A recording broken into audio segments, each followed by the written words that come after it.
Abonnez-vous sur les amis de la Colombe TV. Il parle de la grâce. Il peut parler de la grâce pendant toute une année. Il ne parle que de la grâce. Il a la profondeur de ce sujet qu'on appelle la grâce. Et le Seigneur lui a donné la révélation pour communiquer aux autres ce qu'on appelle le message de la grâce. Alors, nous allons définir la grâce. Premièrement, nous allons dire que la grâce de Dieu a 3 dimensions de définition. Nous avons 3 dimensions de définition par rapport à la grâce. La première dimension de définition par rapport à la grâce, c'est la dimension générale de la grâce.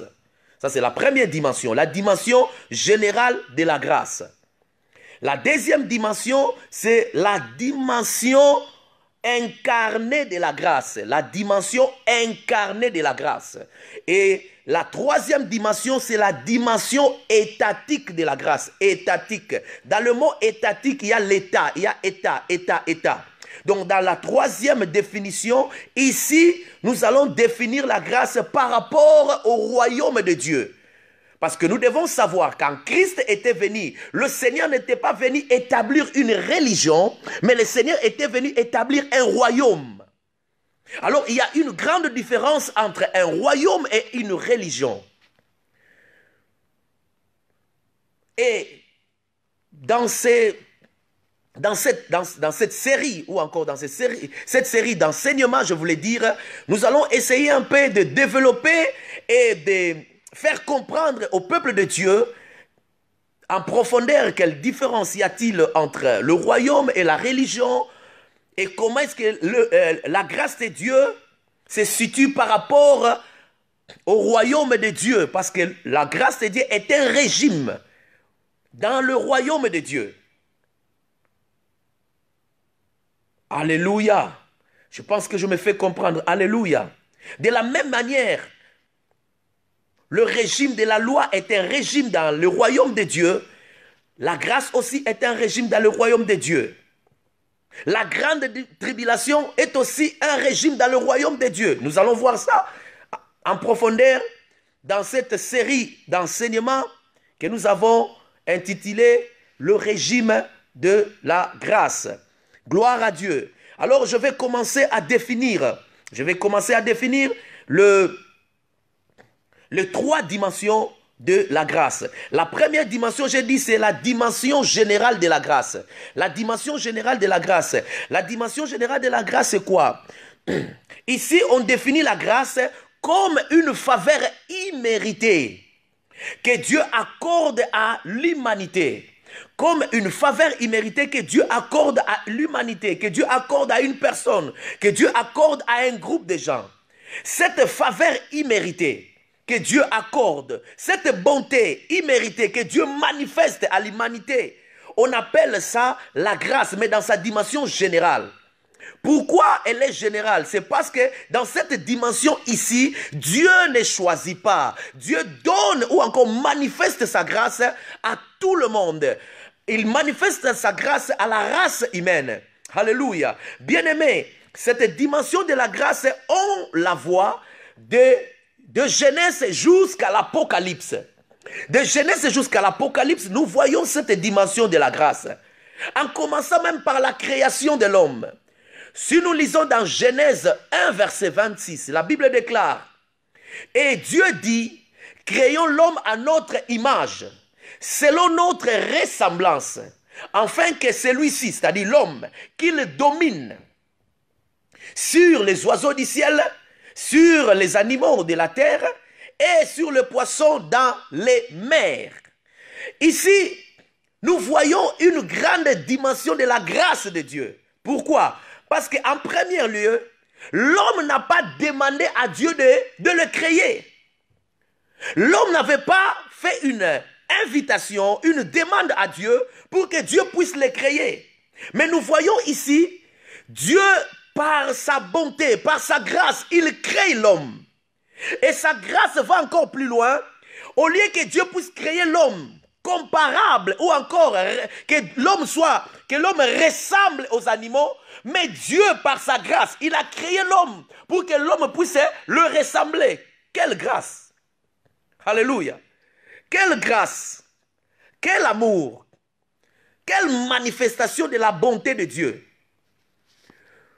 L'homme n'a pas demandé qu'il soit créé, mais Dieu l'a créé. Et l'homme n'a pas demandé que Dieu puisse le créer à son image, mais Dieu a créé l'homme à son image. C'est la grâce de Dieu, une faveur imméritée. Il aurait pu créer l'homme comme les animaux, mais Dieu a dit non. Cette fois-ci, je vais créer l'homme à mon image. En d'autres termes, nous sommes la photocopie de Dieu. Alléluia. Nous sommes la photocopie de Dieu. Bien-aimés, pour comprendre la grâce et la puissance qui est dans l'homme, dans sa création, comprends un peu quand on parle de l'original et la photocopie. Bien-aimé, quand tu as un document original et tu veux faire la photocopie, dans la plupart des cas, il y a la photocopie en noir et blanc. Quand tu fais la photocopie va te donner le même document. La photocopie va te donner le même document avec les mêmes informations. Et ces documents photocopiés est valable même dans les administrations.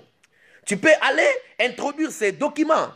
Mais la différence qui existe entre la photocopie et l'original, c'est seulement la couleur. La couleur. Et quand Dieu dit créons l'homme à notre image, ça dit faisons une photocopie qui ressemble à nous. Mais écoutez-moi, peuple de Dieu. La différence entre l'original et la photocopie, c'est seulement la couleur. Et dans un terme spirituel, la différence entre Dieu et l'homme, c'est seulement la gloire. La dimension de la gloire de Dieu est plus grande que la dimension de la gloire de l'homme. Mais pour ce qui concerne les informations, pour ce qui concerne ce qu'il y a en Dieu et ce qu'il y a en l'homme, bien aimé, la Bible déclare, créons l'homme à notre image. C'est-à-dire l'homme ressemble à Dieu. Il a les mêmes informations qu'à Dieu. La Bible déclare, notre Dieu est esprit, l'homme aussi est esprit. Dieu a créé l'homme saint parce que lui-même il était saint. Il a créé l'homme fort parce que lui-même était fort. Il a créé l'homme puissant parce que lui-même est puissant. Alléluia. Il est le tout-puissant. Bien-aimé, l'homme ressemble à Dieu. Alléluia. Mais tout cela manifeste la grâce de Dieu. La grâce que Dieu a manifestée dans l'homme. Alléluia. Alléluia. Bien-aimé, la première dimension de la grâce, c'est la grâce générale. De Genèse à Apocalypse, cette grâce-là se manifeste. L'appel d'Abraham, c'est un appel de grâce. Abraham n'a pas mérité d'être appelé par Dieu pour qu'il devienne le père de la foi. La Bible nous dit même pour la vie d'Abraham, la Bible dit, Josué dit que notre père Abraham était de l'autre côté, il adorait aussi les idoles. Donc Abraham adorait aussi les idoles, comme son père, comme ses contemporains. Mais Dieu a fait grâce à Abraham. Il a choisi Abraham par sa grâce. Il a sélectionné Abraham par sa grâce. Ce n'est pas parce qu'Abraham avait mérité. Ce n'est pas parce qu'Abraham était bon. Non, mais c'était la grâce de Dieu. Bien aimé, je peux citer beaucoup de personnages bibliques. Je peux citer beaucoup de faits bibliques qui nous montrent cette grâce générale. Où Dieu manifeste sa bonté envers nous sans qu'on puisse le mériter. Oh, gloire à Jésus. Amen. Ça, c'est la première dimension de la grâce. La grâce générale. La deuxième dimension de la grâce, c'est la grâce qu'on appelle la grâce incarnée. La grâce incarnée ici, la grâce, ce n'est plus une chose, mais ici la grâce c'est une personne. Et cette personne s'appelle Jésus-Christ. Jésus-Christ est la grâce incarnée. Alléluia. Alléluia. Jésus-Christ est la grâce incarnée. Suivez-moi très bien. Il me reste 5 minutes pour clôturer. Jésus-Christ était la manifestation visible de la grâce de Dieu. Quand il marchait à Jérusalem, c'était la grâce qui marchait. Raison pour laquelle les gens, même quand ils venaient, les pharisiens, les docteurs de la loi, quand ils venaient poser la question à Jésus, ils disaient ceci. La loi nous dit de faire ceci. Et toi, tu dis quoi? Qu'est-ce que tu dis? Quelle est ton opinion? En réalité, si Jésus-Christ avait la même opinion, ou encore les mêmes opinions que eux, il n'allait pas poser cette question à Jésus. C'est comme si Jésus-Christ avait une autre doctrine et eux aussi avaient une autre doctrine. Leur doctrine était la loi de Moïse. Mais ils venaient à Jésus pour savoir, qu'est-ce que tu dis? C'est que Christ avait une autre doctrine. C'est que Christ parlait un autre langage. Et le langage de Christ était le langage de la grâce. Pourquoi? Parce que lui-même c'est une grâce incarnée. Alléluia. Nous allons lire un verset dans la Bible dans Jean 1. Rapidement pour voir la grâce incarnée. Jean 1, Jean 1, Jean 1. Oh, il me reste 2 minutes. Alléluia. Bien-aimé, la grâce incarnée. Jean 1, verset 17. Qu'est-ce que la Bible dit? Jean 1, verset 17, la Bible dit ceci. Car la loi a été donnée par Moïse.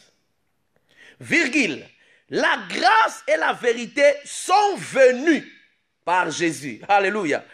La Bible nous parle de 2 personnes, de Moïse et de Jésus. La Bible dit, pour Moïse, la loi a été donnée par Moïse. C'est-à-dire, Moïse n'était pas le propriétaire de la loi. Mais Moïse était le serviteur qu'on avait donné la loi. Pour révéler cela au peuple. On a dit la loi a été donnée par Moïse. Alléluia. Donc Moïse a reçu la loi et il a donné la loi. Mais pour Jésus, la Bible dit ceci. La Bible dit, la grâce et la vérité sont venues. Et vous savez très bien, la Bible déclare, Jésus-Christ est la vie, Jésus-Christ est le chemin et Jésus-Christ est la vérité. Si Jésus-Christ est la vérité, c'est qu'ici aussi nous devons comprendre que Jésus-Christ est aussi la grâce. Parce que la Bible dit, la grâce et la vérité sont venues. C'est-à-dire, quand vous voyez Jésus, vous voyez la grâce. Quand vous touchez Jésus, vous touchez la grâce. Quand tu parles avec Jésus, tu parles avec la grâce. Raison pour laquelle, les jours où on était venu condamner cette femme adultère par les Juifs, ils ont dit ceci. Nous avons trouvé cette femme en flagrant délit d'adultère. Bien-aimés, ils ont dit à Jésus, dans notre loi, nous devons normalement la lapider. Elle doit être lapidée. Mais toi, qu'est-ce que tu dis?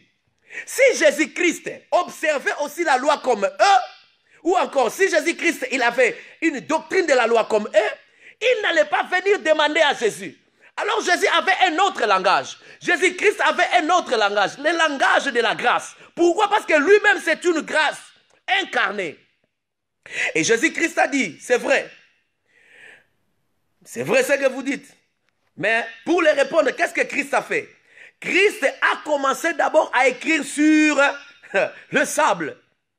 Il commençait à écrire. Bien-aimé, il y a une grande révélation là-bas. Quand il écrivait, la Bible ne nous dit pas ce que Christ écrivait. Mais moi, je pense et je crois que Christ était en train de corriger une erreur. Alléluia. Parce que la grâce, la Bible déclare, la grâce est venue avec Jésus. Christ était en train de corriger quelque chose. La loi disait il faut condamner, mais la grâce parlait du pardon. Alors écoutez-moi très bien. Quand Moïse a donné la loi, il a donné la loi par des tablettes de pierre. Alléluia. Mais cette fois-ci, Jésus-Christ, quand il écrit sur le sable, mais il écrit une nouvelle loi. La loi que j'appelle la loi de la grâce. Mais qu'est-ce que Jérémie dit? Jérémie dit, il y aura un temps dans le dernier jour où le Seigneur nous donnera un esprit nouveau. Et quand il nous donnera un esprit nouveau, il va nous donner aussi un cœur nouveau. Et dans le cœur nouveau, il va écrire sa loi. La nouvelle loi. Bien-aimés, nous savons très bien que l'homme a été créé par la poussière de la terre. Et quand Christ écrivait, il écrivait quelque chose. Il écrivait la loi. Mais cette loi-là, c'est une nouvelle loi. La loi de la grâce.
abonnez-vous sur Les amis de la Colombe TV.